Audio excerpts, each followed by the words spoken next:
Well, I'll give you two pieces of advice. I'd invest as much in myself as you can. I mean, you're your own biggest asset. It's the biggest investment you should ever make is in you. Is that you are going to spend your money not on the S&P, but on the S and me. That you're going to spend it on you, because that thing is going to compound a hell of a lot faster than 10% a year. Two, I would invest everything you can in you. The most common advice millionaires and billionaires give to people looking to become wealthy is to invest in yourself. I hear it on almost every interview with a successful person, but I'm always curious, what the does that mean? Well, thank God for Shawn Puri. Well, you should invest in yourself. And so most people hear that, they're like, yeah, you're right. I should invest in myself. And then they're like, where do I put the money? Where the does the money go? How do you invest in yourself? What do you do? And most people have no idea what you actually do. He's a 30-year-old multimillionaire who's the co-host on the podcast My First Million. He's built and sold multiple companies, and for the first time in this clip, he breaks down exactly what investing in yourself actually means. So in this video, I'm going to review Shawn's clip to reveal the 3 simple steps you can take to invest in yourself and how these investments will not only make your life easier, but make you millions of dollars at the same time. Because while I love investing in the stock market, the only investment that is truly indestructible is the one you make in yourself. Let's dive in. Before we get into the 3 simple steps, there's something I need to make clear to ensure that this video isn't pointless. If you're currently in mountains of credit card debt, spending your free time watching Netflix, scrolling social media, or doing anything unproductive, then there's no such thing as investing in yourself. Investing in yourself is only possible if you have a place for it to get a return, like starting a business, learning a new skill to improve your career, going to the gym, spending more time with family, or anything that is adding value to your life. So in order to maximize Shawn's advice, let's say you're working a 9-to-5 and decide in order to increase your income, you're going to start a business on the side selling lemonade. You're already spending 40 hours a week at work, and when you come home, you need to utilize the rest of your evening to build your lemonade stand business to $1 million business. When I think about investing in myself, I ask, what's the biggest obstacle preventing me from reaching my goal? So when you're starting this lemonade stand from zero, what's your first obstacle? If you're working a 9-to-5 and want to start a side hustle, it's going to be time consuming. You're going to not only be drained from work, but you're going to have to cook dinner, maybe go shopping, fix some things around your house, spend time with your family, maybe clean or do laundry. Once you're done with work and the typical chores you have, the last thing you're going to want to do is work on your side business. Not only are you tired, but all your creativity is drained. And if you find time to get the lemonade stand started, once you get busier dealing with the day-to-day tasks of running it, you're just going to run out of time. There are only so many hours in a day. On top of that, over time, there may be things that you hate doing. For example, you may love making and selling lemonade, but you hate marketing it. So that's why the first investment you need to make is to buy back your time.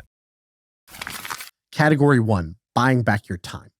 So the first investment you want to make in yourself is to get your creative energy back. So when you're doing life, you're unfortunately forced to do a bunch of life bullshit, and life bullshit sucks away your creative forces. Life bullshit is running an errand, doing a return, having to go, take the bus to the airport because you can't afford an Uber ride, whatever. So the very first thing you can do is you're going to identify any area of your life where you are leaking creative energy, spending time on something that you A, don't enjoy, and B, doesn't make you money. You're going to buy that back. So you're going to be the 24-year-old with a housekeeper, and people are going to think you're spoiled. You're going to be the 27-year-old who doesn't return the blender that doesn't work because it's not worth your time to go to the store and drop it off. You are going to buy back your time. You're going to hire an assistant overseas for $800 a month using Shepherd, promo code Shawn, in order to buy back your time and not have to deal with tedious back and forths of scheduling or whatever it is.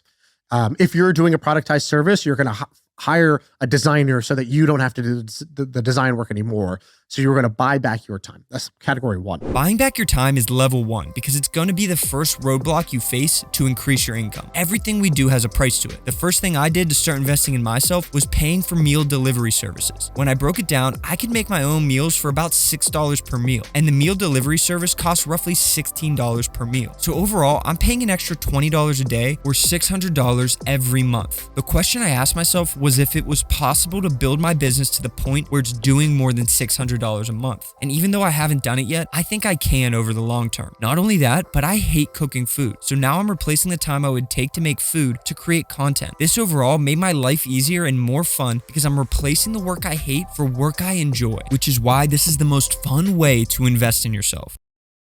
But when you're trying to grow your income and you've created the extra time, the next biggest obstacle will be acquiring the right skills. While you're trying to grow your lemonade stand, there are going to be skills you lack. Because let's face it, if you had skills to build $1 million business, you would have done it already. And when you hit these roadblocks, you can overcome them the slow way or the fast way. The slow way is trying to get through them yourself by trial and error. But if you want to accelerate your growth and increase the return you're getting from buying back your time, you need to invest in the second thing, knowledge.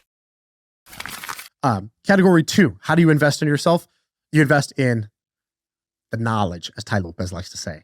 And the knowledge is, of course, books. You give yourself an unlimited book budget, but you go beyond that.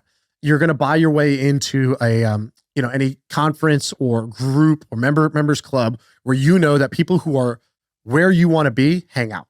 And you're going to get around them more often because proximity is power. And the more time you spend around people who are the way you want to be, the more you will automatically, through osmosis, become like them. But how do I know what skills are the right skills to acquire? Well, you need to understand what your goal is, and then you need to ask yourself, what is the most important thing I can learn to get to my goal the fastest? Most people fail at the education part of investing in themselves because they think they only need to get good at one thing to reach their goal. The truth is, skills are like puzzle pieces, and your goal is the finished puzzle. You're gonna have to start by guessing on the first couple pieces, and over time, you're gonna start to see the bigger picture, but it'll still take a lot of puzzle pieces to solve it. So don't give up before you solve the puzzle.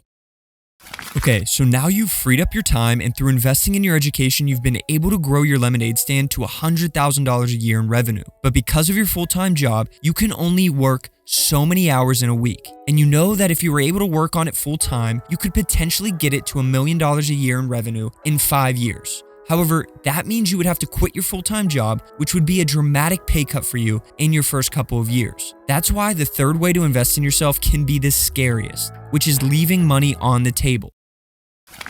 3 is invest in yourself by leaving money on the table. Oh shit! What is he talking about? That sounds smart. That's some Uno reverse card bullshit, right? How do you invest in yourself by leaving money on the table? You invest in yourself by saying no to clients that are going to waste your time. You invest in yourself by taking a lower paying job with a badass person, right? Let's say I take $25K less to go work for a badass person, which, by the way, I did.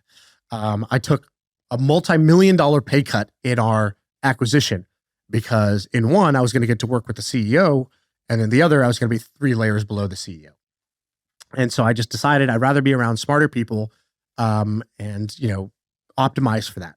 And so I believe that what you should do is you should take pay cuts to put yourself in great opportunities or around amazing people or working with amazing people. Maybe you take a little less equity. Maybe you take a little bit less salary in order to be with the right people. Forget only applying this to a side hustle for a minute. This is something I did in my full-time job. I had 2 promotion opportunities. The first one was higher paying and located in my hometown. And the second one was slightly lower paying and located in a place I had no interest in living. But I knew that in the lower paying opportunity, I had the chance to learn from a mentor that would accelerate my career over the long term. So I packed my bags and moved. Taking a pay cut for the right opportunity is like backing into a slingshot. Yes, you have to take some time to move in the opposite direction of your target, but all the tension you build up in the slingshot will propel you to your target faster than everyone else once it's unleashed. So back into that slingshot and propel yourself forward. Of course, there's no real way to calculate the return on investment you're gonna get from investing in yourself. And even though I love investing in the stock market, when I give those companies my money, it's completely out of my control. I am the only investment on this planet that is fully in my control. So no matter what your goals are, by investing in yourself, you're forced to think long-term, putting you in the top 1% of the population. But there's something I lied to you about. I told you there's no way to calculate a return on the investment you make in yourself. However, there's actually one investment you can make in yourself that can give you a nearly guaranteed return, and that's to teach yourself about personal finance. Because if you don't, you'll end up making one of the biggest financial mistakes you don't even know about, and that's hiring a financial advisor and paying them an AUM fee. So check out this video next to see how a financial advisor could be costing you over $1.9 million.